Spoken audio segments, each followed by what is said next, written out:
आज आपण इलेक्ट्रॉनिक्स आणि एम्बेडेड सिस्टम्सच्या जगातील एका खऱ्या उत्क्रांतीवादी झेपेबद्दल बोलणार आहोत. हो, मी जेव्हा हे डॉक्युमेंट्स वाचत होते ना, तेव्हा मलाही हेच जाणवलं. आज आपल्याकडे काही तांत्रिक आकृत्या आहेत, काही अत्यंत रंजक श्वेतपत्रिका म्हणजे व्हाईट पेपर्स आहेत आणि आर्किटेक्चरल ओव्हरव्ह्यूचा एक मोठा ढिगाराच आहे. हो, आणि या सर्व स्रोतांच्या आधारे आपण आज आर्डिनो युनो क्यू आणि त्याच्या ड्युअल ब्रेन रिव्होल्यूशनचा सविस्तर वेध घेणार आहोत. नक्कीच हे तंत्रज्ञान हार्डवेअरच्या जगात नक्की कार बदल घडवून आणत आहे हे आपण आज समजून घेऊया. नक्कीच.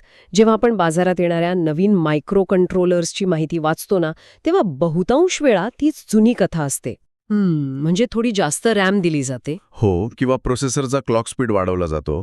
पण आजचे जे स्रोत आपण अभ्यासले आहेत ते एका अत्यंत मूलभूत आणि मोठ्या तांत्रिक बदलाकडे बोट दाखवत आहेत. एकाच प्रिंटेड सर्किट बोर्डवर म्हणजे पीसीबीवर दोन पूर्णपणे वेगवेगळ्या आर्किटेक्चरची सांगड घालणे आणि तीही अत्यंत सुलभ पद्धतीने. ही काही साधी गोष्ट नाहीये.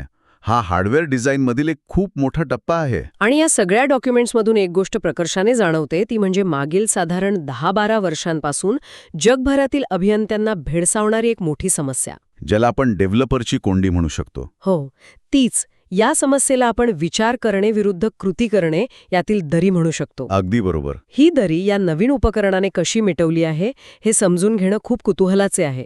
पण मुळात मला सांगा, रोबोटिक्स बनवताना विचार करणे आणि कृती करणे यात एवढा संघर्ष का असतो? हे असं का होतं यामागचं तांत्रिकरण खूप इंटरेस्टिंग आहे.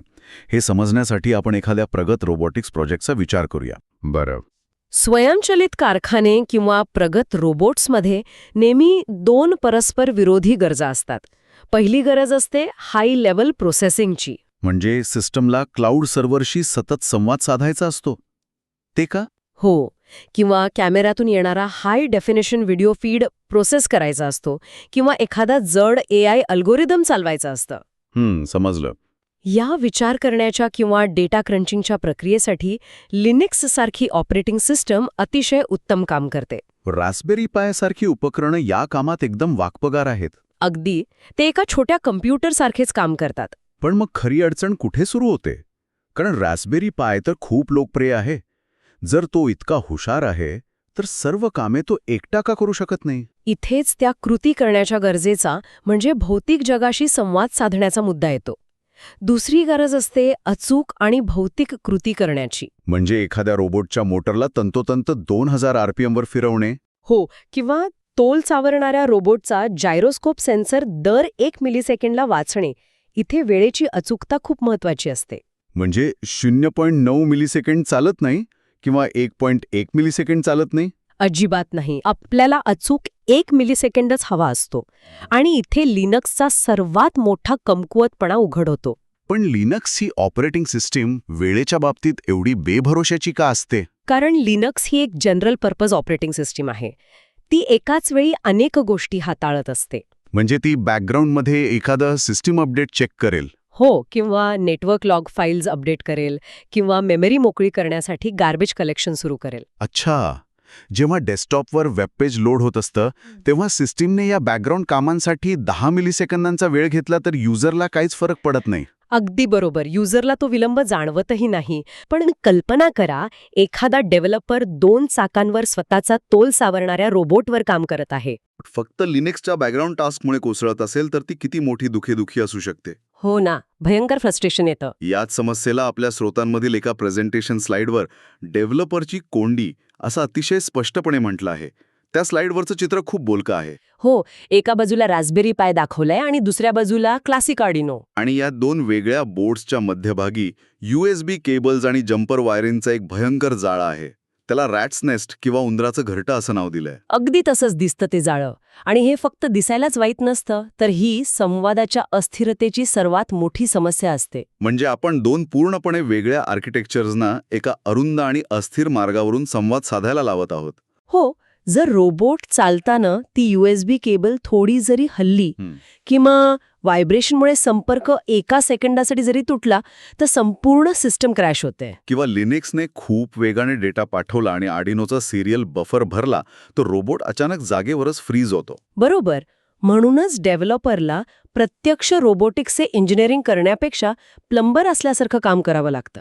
2 वेगळे कोडबेस लिहा, 2 वेगळे पॉवर सप्लाय मॅनेज करा, प्रत्यक्ष मुख्य ॲप्लिकेशन बनवण्यासाठी फक्त 20% वेळ मिळतो आणि उरलेला 80% वेळ या दोन मेंदूंचा संवाद सुरळीत करण्यात वाया जातो. वायरी जोडण्यात आणि डेटा लॉस थांबवण्यातच सगळा वेळ जातो.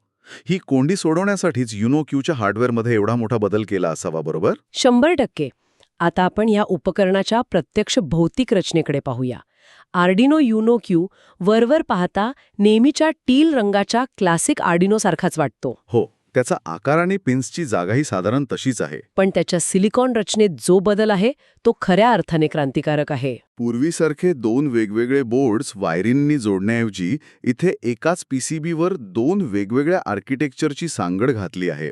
हे म्हणजे एकाच घरात 2 वेगवेगळे तज्ज्ञ एकत्र राहण्यासारखं आहे. या डॉक्युमेंट्समध्ये या 2 तज्ज्ञांना अतिशय गमतीशीर आणि रंजक नावे दिली आहेत. एकाला तत्वज्ञ म्हणजे फिलॉसॉफर म्हटलंय आणि दुसऱ्याला खेळाडू म्हणजे ॲथलीट. हो, खूपच छान नाव आहेत. एकाच बोर्डवर हे 2 अगदी वेगळे स्वभाव कसे काय काम करतात?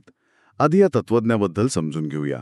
यात कॉलकॉमचा ड्रॅगनविंग QCRB 2210 हा प्रोसेसर वापरला आहे, बरोबर? होय, आणि इथे सर्वात लक्षवेधी गोष्ट म्हणजे हा मायक्रोप्रोसेसर चक्क स्मार्टफोनच्या आर्किटेक्चरवर आधारित आहे. क्या बात आहे.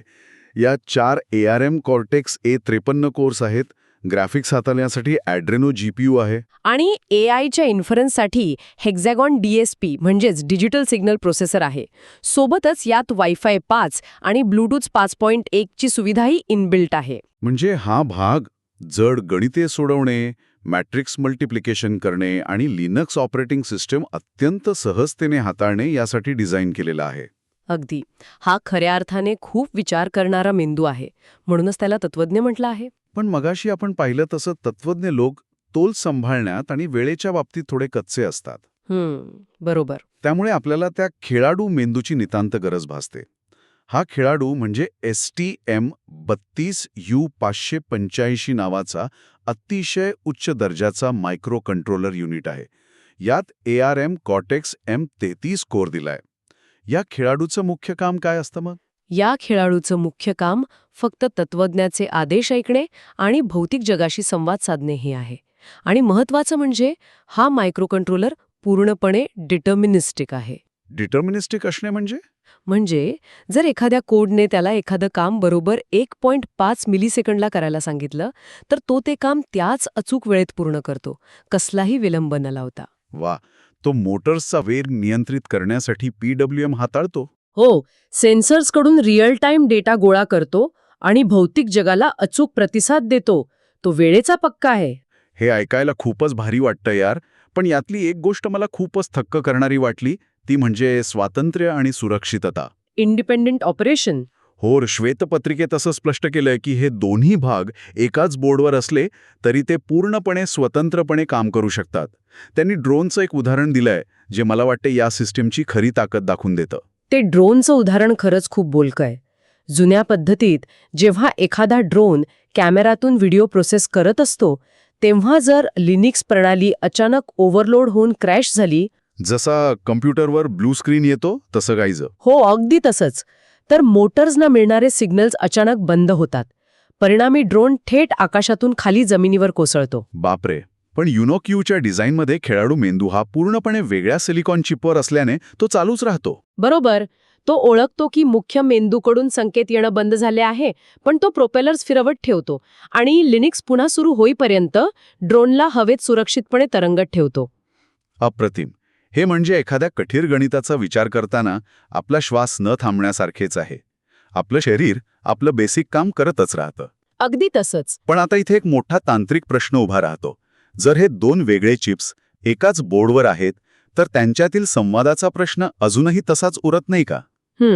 भौतिक वायरी नसतील पण त्यांना एकमेकांशी बोलण्यासाठी कोड तर लिहावाच लागेल. मग ती जुनी सिरियल कम्युनिकेशनची डोकेदुखी इथे कशी सोडवली आहे? खरोखरच सिस्टम डिझाईनमधील सर्वात कळीचा प्रश्न आहे.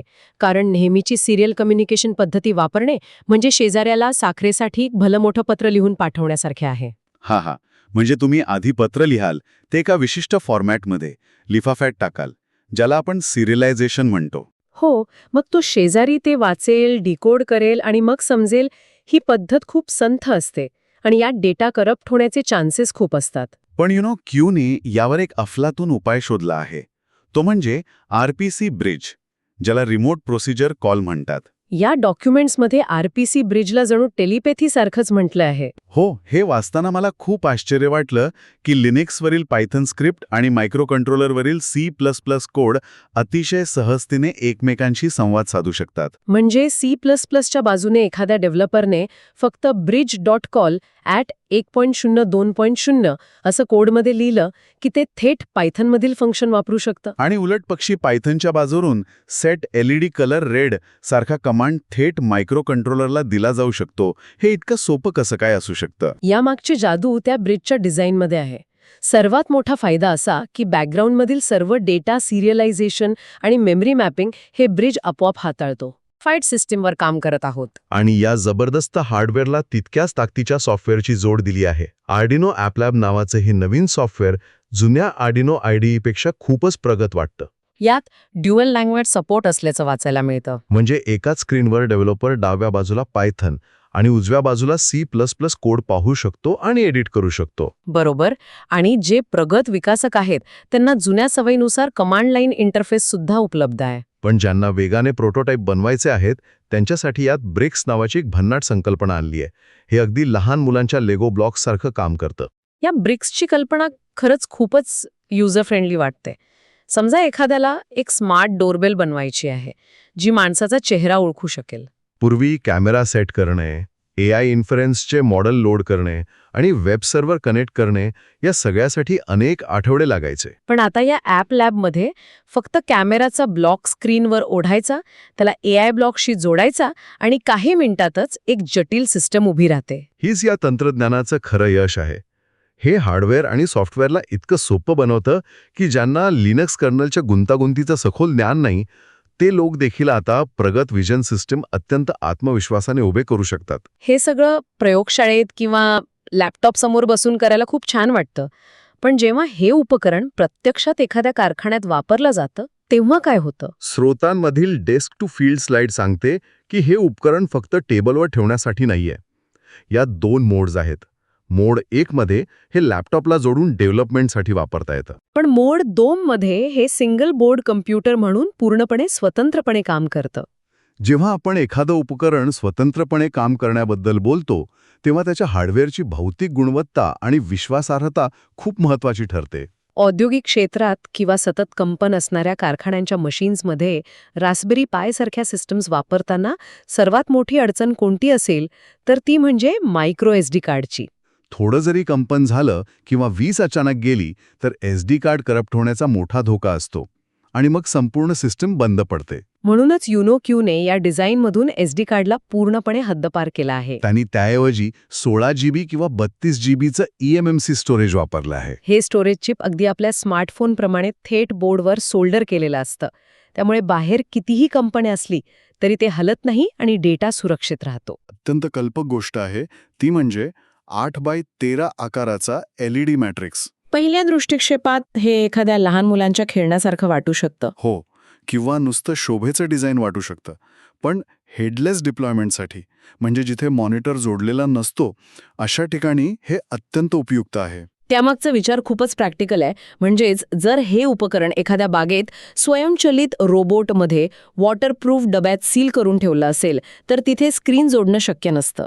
अशावेळी सिस्टीम वायफायला कनेक्ट झालीये की नाही हे कसं समजणार? तर हे छोटंसं LED मॅट्रिक्स डब्याच्या बाहेरून चेकमार्क दाखवू शकतं किंवा बॅटरी कमी असल्यास एखादा लाल रंगाचा एरर कोड डिस्प्ले करू शकतं. नाजूक LCD स्क्रीन न वापरता फील्डवरची प्राथमिक माहिती मिळवण्याचा हा एक अत्यंत स्मार्ट मार्ग आहे. आता हे सगळं ऐकताना अनेकांच्या मनात साहजिकच एक प्रश्न निर्माण होऊ शकतो. तो म्हणजे रास्पबेरी पाय 5शी असलेली याची तुलना. बाजारात आधीपासूनच रास्पबेरी पाय 5 उपलब्ध आहे ज्यामध्ये ब्रॉडकॉम कॉर्टेक्स A76 कोर्स आहेत. ते प्रोसेसर युनोक्यूचा A53 पेक्षा ताकदीने खूपच वेगवान आहेत. मग युनोक्यूची नक्की गरज काय? अगदी रास्त प्रश्न आहे. जर एखाद्या युजरला मॉनिटर आणि कीबोर्ड जोडून एक मिनी डेस्कटॉप PC म्हणून YouTube बघायचं असेल किंवा वेब सर्फिंग करायचं असेल तर रास्पबेरी पाय 5 नक्कीच उजवा ठरेल. पण रास्पबेरी पाय 5 कडे स्वतःचा मायक्रो कंट्रोलर नाहीये. त्याला भौतिक जगाशी, सेन्सर्सशी अचूक वेळेत संवाद साधता येत नाही. आणि समजा एखाद्याने पाय 5 वापरून रोबोट नियंत्रित करायचं ठरवलेच तर त्याला पुन्हा एक वेगळा आर्डिनो घ्यावा लागेल. तो USB ने जोडावा लागेल आणि आपण मगाशी ज्या डेव्हलपरच्या कोंडीबद्दल बोललो तीच वायरिंगची गुंतागुंत पुन्हा उभी राहील. योनोक्यूचा मुख्य उद्देश डेस्कटॉप कॉम्प्युटर बनवणे हा नसून उपकरणांना एम्बेडेड इंटेलिजन्स देणे हा आहे. एकाच विश्वासार्ह आणि मजबूत पॅकेजमध्ये दोन्ही मेंदूंची ताकद मिळणे हे त्याचे मुख्य उद्दिष्ट आहे. याच बुद्धिमत्तेच्या संदर्भात डॉक्युमेंट्समधील एका स्लाइडवर AI बद्दल अतिशय स्पष्ट रियालिटी चेक दिला आहे. हे स्पष्ट केलंय की या बोर्डवर कोणी ChatGPT 4 किंवा प्रचंड मोठी लार्ज लँग्वेज मॉडेल्स चालू शकणार नाही याची AI क्षमता मोबाईल क्लास आहे. याचाच अर्थ असा की हे उपकरण डेटा सेंटरमधील मोठ्या सर्व्हरची जागा घेत नाही, तर हे एक एज डिव्हाइस आहे. एज डिव्हाइस म्हणजे जे नेटवर्कच्या कडेवर म्हणजे जिथे प्रत्यक्ष घटना घडत आहे तिथे त्वरित निर्णय घेते. हे डिव्हाइस AI मॉडेल ट्रेनिंगसाठी नाही, तर तयार मॉडेल्स वापरून इन्फरन्स काढण्यासाठी उत्तम आहे. म्हणजेच हे उपकरण कॅमेऱ्याच्या फीडमधून कॉम्प्युटर विजन वापरून समोरून येणारा माणूस, कार किंवा फॅक्टरीमधील एखाद्या प्रॉडक्टचा दोष ओळखू शकते. यासाठी मोबाईल नेट किंवा योलो सारखे मॉडेल्स यावर उत्तम काम करतात. तसेच ऑडिओच्या बाबतीत विशिष्ट आवाज ओळखण्यासाठी हे उत्कृष्ट आहे. थोडक्यात सांगायचं तर हे मशीन एखाद्या मांजरावर सुंदर कविता रचू शकणार नाही, पण एखादं मांजर स्वयंपाकघरात शिरून अन्न चोरता आहे का हे अचूकपणे आणि अत्यंत वेगाने ओळखू शकेल. अगदी समर्पक. आता ह्या सर्व तांत्रिक बाबी समजून घेतल्यानंतर आपण थोडा व्यावसायिक दृष्टिकोनही समजून घेऊया. क्वालकॉम या बलाढ्य सिलिकॉन कंपनीने आर्डिनोचे जे संपादन केले आहे ती हार्डवेअर इंडस्ट्रीमधील एक अत्यंत मोठी स्ट्रॅटेजिक व्हॅलिडेशन आहे. पूर्वी आर्डिनोकडे फक्त एक शैक्षणिक साधन किंवा शाळा कॉलेजच्या मुलांचा छंद म्हणून पाहिले जायचं. पण आता मोबाईल टेक जायंट्सना हे पक्क समजलं आहे की पुढील पिढीची अब्जावधी औद्योगिक उपकरणे आणि IoT डिव्हाइसेस याच प्रोटोटाइपिंग विश्वातून जन्म घेणार आहेत. आणि या मोठ्या विलिनीकरणामुळे सप्लाय चेनमध्ये एक अभूतपूर्व बदल झाला आहे. पूर्वी सर्वसामान्य निर्मात्यांना क्वालकॉमचे असे उच्च दर्जाचे ड्रॅगनविंग प्रोसेसर मिळणे जवळपास अशक्य होते. त्यासाठी सॅमसंग किंवा गुगलसारखी प्रचंड मोठी कंपनी असावी लागायची. पण आता आर्डिनोच्या इकोसिस्टममुळे हे एंटरप्राइज ग्रेड सिलिकॉन जगातील कोणत्याही सामान्य डेव्हलपरसाठी उपलब्ध झाले आहे. आणि या सर्व बदलांचा सर्वात मोठा क्रांतिकारी निष्कर्ष जर कोणता असेल तर तो म्हणजे सिंगल डेव्हलपरची वाढलेली ताकद. पूर्वी एखाद्या व्यक्तीच्या मनात कल्पना असली तरी ती पूर्ण करण्यासाठी त्याला अनेकांची गरज भासायची. होय, पूर्वी एखादा गुंतागुंतीचा प्रगत रोबोट बनवण्यासाठी पूर्ण टीम लागायची. C++ आणि मोटर्स हाताळण्यासाठी एक वेगळा एम्बेडेड इंजिनियर लागायचा. आणि लिनिक्स AI कॅमेरा आणि पायथॉन हाताळण्यासाठी दुसरा हाय लेव्हल सॉफ्टवेअर इंजिनियर लागायचा, कारण या दोन्ही पूर्णपणे वेगळ्या दुनिया होत्या. पण आता या ड्युएल ब्रेन आर्किटेक्चर आणि ॲप लॅबच्या अत्यंत सोप्या इंटरफेसमुळे एकच व्यक्ती संपूर्ण हार्डवेअर आणि सॉफ्टवेअर अगदी लिहिल्या हाताळू शकते. कोणालाही आपला प्रोटोटाइप बनवण्यासाठी को-फाउंडरची किंवा मोठ्या टीमची गरज नाही. एकाच निर्मात्याला त्याच्या कल्पनेपासून प्रत्यक्ष फील्डवर काम करणाऱ्या उत्पादनापर्यंतचा प्रवास एकट्याने पूर्ण करण्याचं स्वातंत्र्य मिळाले आहे. खरोखरच USB वायरिंगच्या त्या जुन्या गुंतागुंतीपासून ते हाताच्या उंजळीत मावणाऱ्या एका इंडस्ट्रियल ग्रेड आणि विश्वासार्ह उपकरणापर्यंतचा हा प्रवास थक्क करणारा आहे. हे तंत्रज्ञान आता हार्डवेअरशी झगडण्यात वेळ घालवण्याऐवजी मूळ कल्पनेवर पूर्ण लक्ष केंद्रित करण्याची संधी देते. तर या सखोल चर्चेत आपण पाहिलं की कशा प्रकारे हे नवीन ड्युएल ब्रेन आर्किटेक्चर टायमिंगच्या आणि अस्थिरतेच्या समस्या मुळापासून सोडवतं. RPC ब्रिजमुळे पायथॉन आणि C++ एकमेकांशी अत्यंत जुन्या मित्रांसारखा संवाद साधतात. आणि हे तंत्रज्ञान AI ॲट दी एजच्या मोठ्या चित्रात कसं अचूक बसतं हेही आपण समजून घेतलं.